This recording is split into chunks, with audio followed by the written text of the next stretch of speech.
preparation. And we do this before any ballet combination that we do in order to get our whole bodies ready. All right, so can you glue your legs together? Now stand up straight and tall. Put a crown on so your head is nice and tall, no tilting. Your back is lifted up. Put your necklace or superhero cape on so that your shoulders are down and back. And make sure your hips are up and down and square. Now clap your hands and hold a beach ball.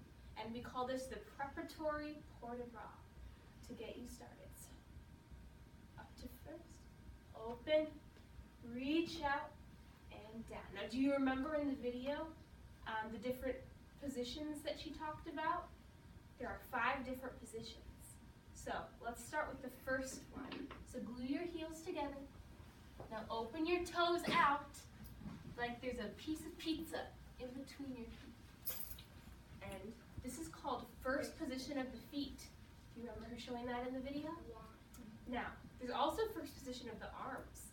So clap your hands again, hold that beach ball. Now lift them up so they're nice and rounded like a big pot of, you're holding a big pot of soup or a beach ball, and keep your shoulders down and back like you're wearing that necklace. Your head nice and tall like you're wearing that crown.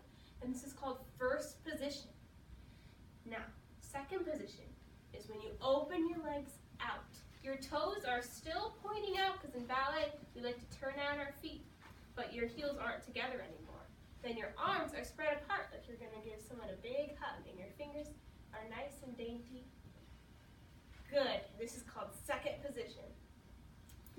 And then those are the 2 positions that we use when we first start ballet most of the time. But there are other positions too. So this is third position. It's when your heel is touching kind of the middle of this foot, and your toes are still pointed out like they were at first.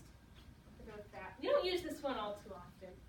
Fourth position is when one foot is in front of the other, and your toes are still pointing out like that. Good. And then fifth position is when this heel is touching this toe, and your feet are glued together like that. Your legs are glued together and pulled like that. That's really good. And so it's like first position where your toes are pointing out except fifth. So it's not like this where your toes would be pointing in. It's like this where your toes would be pointing out. And this is a position we use quite a lot in ballet, especially when we get older. But we're going to start with our first move that we start every single ballet class out with. No matter what ballet class you go to, we start with pliés. So you go to first position again, glue those heels together, toes are out. Hold that beach ball, clap your hands, hold the beach ball. And we're going to plie, which is just bending your knees. And in the video she said that was a really good position that you always go back to, especially when you're going to jump. It helps get really high and not hurt your knees when you jump. So let's bend your knees, stretch, lift those arms up, bend those knees, open and down. And that's plie first. We do them in all positions. So go to second, plie, and stretch, and plie, keep that crown on nice and tall, and down. Good. The next move we usually do in ballet class are called tendus, and these really help warm up your feet. So put your hands on your hips, go back to first, and what you do is you paint a line on the ground with your toes to get your feet nice and warm and moving. So can you paint a line, and then point through that toe like it's a pencil tip, and erase the line. And paint that line, point through that toe, and erase it. Then dégagé is kind of the same thing, except we lift it off the ground. So we're going to lift that leg up off the ground. Good. Sometimes it's a little hard to balance there. You guys are doing good. And go back. Now the other side. Draw a line, and erase it. Draw a line, and erase it. Draw a line, and lift that leg. Try to balance. And go back to first. Good job, guys. She also talked about pirouettes, or turns, or twirls. So, pirouettes are kind of tricky, yeah, because you have to hold a position, a balance, while you're turning. So, you hold this position called passe. So can everyone put their leg up in passe? It's kind of like you're a flamingo.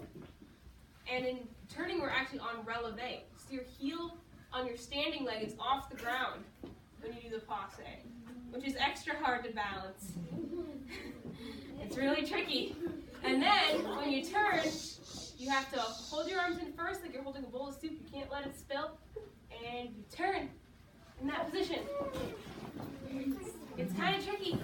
You try the other leg, go to passe, try to releve, and then it's even harder in point shoes because you have to go up on the tips of your toes and balance there while you turn.